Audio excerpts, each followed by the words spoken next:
Om Swastiastu, selamat pagi dokter, selamat pagi rekan-rekan sekalian. Sebelumnya saya ucapkan terima kasih kepada dokter dan rekan-rekan sekalian yang telah berkesempatan hadir pada pagi hari ini, di mana saya sendiri, Krisna Uryantara. Pada kesempatan kali ini saya akan mempresentasikan terkait journal reading, terkait artikel yang berjudul Mortality and Cause of Death in Patients with Tracheostomy, Longitudinal Follow-up Study Using a National Sample Cohort, di mana pembimbing saya pada kali ini yaitu Dr. Oka Udrayana, spesialis bedah, FINACS, FICS. Baik, terkait pendahuluan, di mana tracheostomy merupakan suatu tindakan sebagai dukungan ventilator jangka panjang. Prevalensi dari tracheostomy sendiri itu mencapai 100.000 per tahun di Amerika Serikat pada tahun 2007. Dan penggunaan atau pembedahan dari tracheostomy ini sendiri diindikasikan pada pasien-pasien seperti gagal napas akut. Dan adapun masalah-masalah yang dihadapi dalam tracheostomy ini sendiri yaitu Pak terkait dengan waktu, yaitu tracheostomy dini dan juga lanjut, serta teknik yang digunakan, baik penggunaan bedah ataupun dilatasi perkutan. Dan masalah lainnya terkait komplikasi yang terjadi pada pasien tracheostomy seperti pneumotoraks, emfisema subkutan, perdarahan, dan lain sebagainya. Dan angka mortalitas dari tracheostomy ini sendiri cukup tinggi, di mana angka mortalitas 30 hari itu mencapai 25% sampai 46%. Nah, pada artikel ini terdapat tujuan penelitian yaitu mengevaluasi perbedaan mortalitas antara pasien yang menjalani tracheostomi dan subjek kontrol. Untuk metode dan pasien, populasi dari penelitian ini berasal dari data dari Korean Health Insurance Review and Assessment Service National Sample Cohort. Dan deteksinya di mana peserta tracheostomy dicocokkan 1:4 dengan kelompok kontrol, sehingga menghasilkan penyertaan 2.384 peserta tracheostomy dan 9.536 peserta kontrol untuk seleksi sesuai dengan deskripsi pada bagan yang telah dicantumkan pada slide. Untuk variabel yang digunakan yaitu variabel usia, jenis kelamin, pendapatan, dan juga wilayah tempat tinggal pasien. Terkait penyebab kematian itu dikategorikan ke dalam 12 klasifikasi. Skor indeks komorbiditas Charlson atau CCI digunakan untuk menyelesaikan analisis. Nah, analisis statistik yang digunakan pada penelitian ini yaitu uji chi-square atau Fisher-Exot untuk membandingkan tingkat mortalitas, kemudian analisis Kaplan-Meier dan uji log rank untuk probabilitas kumulatif kematian, lalu ada model bahaya proportional cost untuk analisis rasio bahaya atau hazard ratio. Nah, dari hasil penelitian, secara karakteristik umum, ditemukan pada penelitian ini peserta tracheostomy yang paling banyak itu adalah usia 70-74 tahun mencapai 16,2%, dengan jenis kelamin yang paling banyak yaitu laki-laki sebanyak 61,9%. Lalu untuk pendapatan yang paling banyak yaitu adalah pendapatan tinggi mencapai 31,9%. Lalu daerah asal yang paling banyak yaitu berasal dari desa sebanyak 52,9%, dan skor CCI yang paling banyak yaitu di atas 4 mencapai 65,8% dan 40,3%, dan kebanyakan pasien tracheostomi itu statusnya meninggal sebanyak 69,1%. Nah, terkait rasio bahaya atau hazard ratio pada pasien tracheostomi itu meningkat sebanyak 13,5. Dan dibandingkan dengan berbagai macam kelompok usia, baik usia muda, usia pertengahan, dan juga usia tua, itu rasio bahayanya juga meningkat. Pada usia muda mencapai 206,9, lalu pada usia pertengahan 21,3, dan usia tua 12,3. Dan berikut merupakan grafik dari Kaplan-Meier survival plot yang menunjukkan bahwa tingkat kematian atau risiko kematian pada pasien tracheostomi itu meningkat, terutama pada periode awal, sesuai dengan grafik yang berwarna merah ini. Dibandingkan dengan yang berwarna biru, yaitu kelompok kontrol, itu lebih stabil.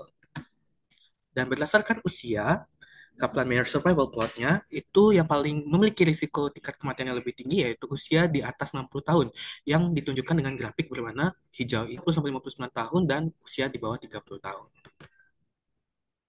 Nah, terkait penyebab kematian, pada pasien tracheostomi itu paling banyak disebabkan oleh penyakit sirkulasi, yaitu mencapai 27,1%, diikuti dengan neoplasma, dan untuk kelompok kontrol sendiri yang paling banyak yaitu neoplasma sendiri, yaitu 3,9%. Baik, selanjutnya pembahasan di mana kelompok tracheostomi menunjukkan peningkatan angka kematian yang signifikan, di mana hazard ratio tertinggi terdapat pada kelompok tracheostomi muda, yaitu usia di bawah 30 tahun. Nah, untuk evaluasi hazard ratio pada kelompok tracheostomi muda ini dibandingkan dengan kelompok kontrol yang cocok, menunjukkan angka kematian atau mortality rate yang rendah secara alami, sehingga hazard ratio terkait tracheostomi pada usia muda ini cukup tinggi. Nah, angka kematian adalah 69,1% selama 11 tahun pada pasien dengan tracheostomi dan 13,3% pada pasien tanpa tracheostomi. Dan kematian terjadi terutama pada periode awal setelah tracheostomi dan tingkat kematian stabil pada periode selanjutnya. Untuk penyebab kematian paling umum pada pasien dengan tracheostomi adalah kegagalan pernapasan yang menyebabkan penyakit peredaran darah yang diketahui sebagai penyebab paling umum dari tracheostomi. Dan odds rasio dari kematian keseluruhan meningkat secara signifikan pada pasien dengan tracheostomi dengan odds rasio 14,6. Pasien yang menerima tracheostomi memerlukan perhatian yang cermat karena mereka dapat diperkirakan memiliki tingkat kematian yang lebih tinggi dibandingkan pasien yang tidak menjalani tracheostomi. Nah, keuntungan atau kelebihan dari penelitian ini yaitu didasarkan pada populasi besar di seluruh negeri, di tempat di mana penelitian ini dilakukan, lalu tidak ada peserta yang hilang dalam data layanan asuransi kesehatan nasional. Lalu penelitian ini saat ini membandingkan angka kematian antara peserta tracheostomi dan non-tracheostomi yang disesuaikan dengan usia, jenis kelamin, pendapatan, dan wilayah tempat tinggal. Lalu mengevaluasi efek spesifik tracheostomi pada setiap penyebab kematian, odds rasio untuk semua penyebab kematian dianalisis secara terpisah. Keterbatasan dalam penelitian ini yaitu faktor pengganggu potensial untuk kematian tidak dapat dipertimbangkan dalam penelitian ini karena kurangnya informasi dalam data. Kemudian tidak cukup partisipan untuk dianalisis menurut teknik tracheostomi, lalu mencakup populasi pediatrik dan dewasa dalam kelompok usia di bawah 30 tahun, dan tidak menganalisis angka mortalitas yang disebabkan oleh prosedur tracheostomi itu sendiri. Nah, secara kesimpulan, tracheostomi dikaitkan dengan peningkatan angka kematian yang signifikan dibandingkan dengan tanpa tracheostomi. Hazard ratio kematian meningkat secara signifikan pada pasien dengan tracheostomi di semua kelompok usia. Kemudian penyebab kematian paling umum setelah tracheostomi adalah penyakit peredaran darah. Odds rasio kelompok tracheostomi secara signifikan lebih tinggi daripada kelompok kontrol untuk berbagai penyebab kematian. Dan oleh karena itu, pasien dengan tracheostomi memerlukan lebih banyak perhatian mengingat angka kematian yang tinggi. Nah, selanjutnya yaitu terkait telah kritis artikel. Pada analysis untuk populasi yaitu pasien dengan tracheostomi, untuk intervensi yang dilakukan adalah pengelolaan pasien tracheostomi. Komparisinya itu perbandingan antara pasien dengan tracheostomi dan populasi umum atau kontrol, dan outcome-nya adalah mortalitas dan juga penyebab kematian pada pasien tracheostomi dan pasien kontrol. Lalu pertanyaan penelitian pada artikel ini yaitu bagaimana tingkat mortalitas dan penyebab kematian pada pasien dengan tracheostomi. Metode penelitian menggunakan desain cohort longitudinal dengan data dari sampel nasional. Lalu ada tujuan dari penelitian ini yaitu mengeksplorasi tingkat mortalitas dan penyebab kematian pada pasien dengan tracheostomi. Dan populasi targetnya itu semua pasien yang menjalani tracheostomi, dan populasi terjangkaunya adalah pasien dengan tracheostomi yang terdaftar dalam catatan kesehatan nasional yang digunakan sebagai basis data pada penelitian ini. Lalu untuk sampelnya, di mana penelitian ini dicocokkan perbandingan 1:4, sehingga didapatkan sampel sebanyak 2.384 peserta tracheostomi dan 9.536 peserta kontrol. Dan teknik sampel yang digunakan balik kembali dicocokkan perbandingan 1:4, di mana kecocokan diproses untuk kelompok usia, jenis kelamin, kelompok pendapatan, dan wilayah tempat tinggal.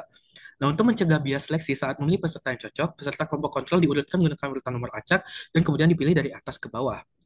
Kemudian diasumsikan bahwa peserta kontrol yang cocok terlibat pada saat yang sama dengan setiap peserta tracheostomi yang cocok. Lalu subjek kontrol yang meninggal sebelum waktu keterlibatan peserta tracheostomi yang cocok dikecualikan. Peserta tracheostomi yang tidak dapat kami identifikasi jumlah peserta yang cocoknya cukup dikecualikan, yakni sebanyak 10 peserta. Nah, variabel yang digunakan sendiri yaitu usia, jenis kelamin, pendapatan dan wilayah tempat tinggal, lalu penyebab kematian dikategorikan ke dalam 12 klasifikasi dan penggunaan skor indeks komorbiditas Carlson atau CCI.